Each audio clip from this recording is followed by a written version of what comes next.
Friends, இன்றைக்கி நம்மளோட channel என்ன பார்க்க போகிறோம்னா பர்த்டே செலிப்ரேஷன் vlog தான் பார்க்க போகிறோம். இன்றைக்கி எங்கள் அம்மா மத்தியானம் சிக்கன் பிரியாணி எறா தொக்கு செய்ய போகிறாங்க. நான் முடிஞ்சால் அதை வந்து இதில் வந்து ஆட் பண்ணுறேன். வாங்க வீடியோக்குள்ளே போயிடலாம்.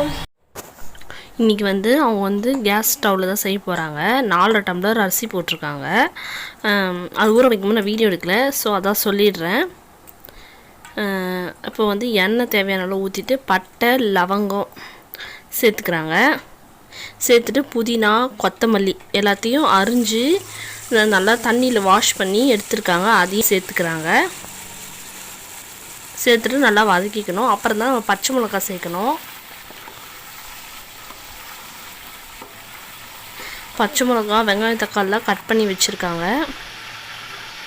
ஸோ அதையும் நம்ம சேர்த்துக்கலாம். இப்போ 4 டம்ளர் வந்து அரிசி போடுறோன்னா ஒரு 5-6 வெங்காயம் அரிஞ்சிக்கணும். 6 வெங்காயம் 5 தக்காளி 2 பச்சை மிளகா, இதான் இதுக்கு ரேஷியோ. இப்போ இஞ்சி பூண்டு பேஸ்ட் வந்து இஞ்சி வந்து கொஞ்சம் அதிகமாக இருக்கிற மாதிரி, இந்த ஈக்குவலாக இஞ்சியும் பூண்டும் சமமாக இருக்கிற மாரி போட்டு அரைச்சிக்கலாம். அரைச்சிட்டு வெங்காயம் சேர்த்துட்டு அப்புறம் இஞ்சி பூண்டு பேஸ்ட் சேர்த்துட்டு ஒரு 2 நிமிஷம் நல்லா வதக்கிட்டு அப்புறம் நம்ம தக்காளி சேர்த்துக்கலாம்.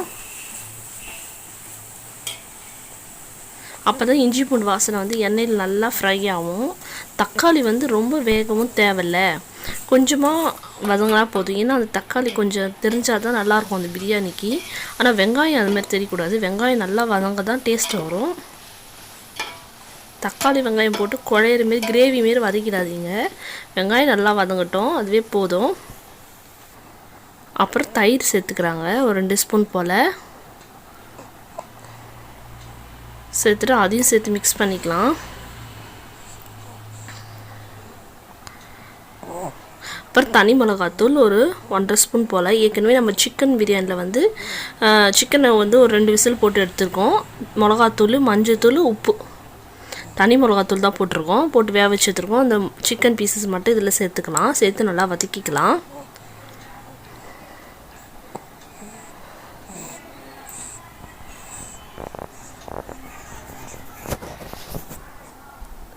வதக்கியாச்சு. இப்போ நம்ம தண்ணி சேர்த்துக்கலாம். உப்பு சேர்த்துட்டு தண்ணி சேர்த்துக்கலாம். தண்ணி வந்து 4.5 டம்ளர்னால் 9 டம்ளர் தண்ணி சேர்க்கணும். அதில் வந்து நம்ம சூப் தண்ணி வந்து கொஞ்சம் சேர்த்துக்கிறோம்.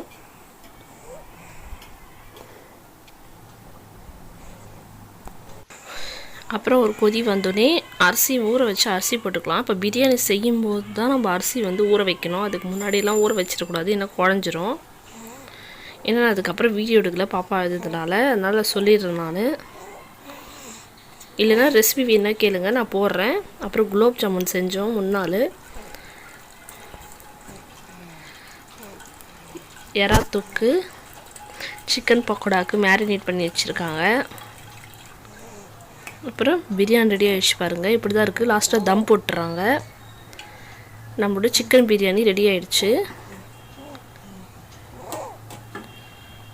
அப்புறம் தயிர் பச்சடி. ஈவினிங் வந்து மாரியம்மன் கோயில் போயிட்டு வந்தோம், நானும் எங்கள் ஹஸ்பண்டும்.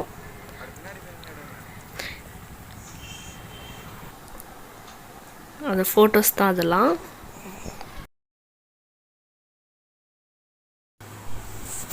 அப்புறம் வீட்டுக்கு போயிட்டு எங்கள் ஹஸ்பண்ட் வந்து கேக் வெட்டினார். அப்புறம் ஒரு சர்ப்ரைஸ் கிஃப்ட் கொடுத்தாரு. நான் எதிர்பார்க்கவே இல்லை அவர் அந்த கிஃப்ட் கொடுப்பாருன்ட்டு. நம்ம அதை பார்க்கலாம் அப்போது.